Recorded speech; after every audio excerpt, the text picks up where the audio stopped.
Pusat Pengeluaran Benih Padi sah Pertubuhan Peladang Negeri Perak dijangka mampu menghasilkan 250,000 beg benih padi sah BPS dengan kapasiti pengeluaran 5,000 tan metrik setahun.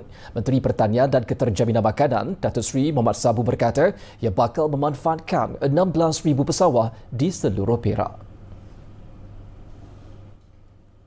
Pusat itu berperanan sebagai tempat rujukan melibatkan benih padi sah berkualiti dan memenuhi keperluan pesawah.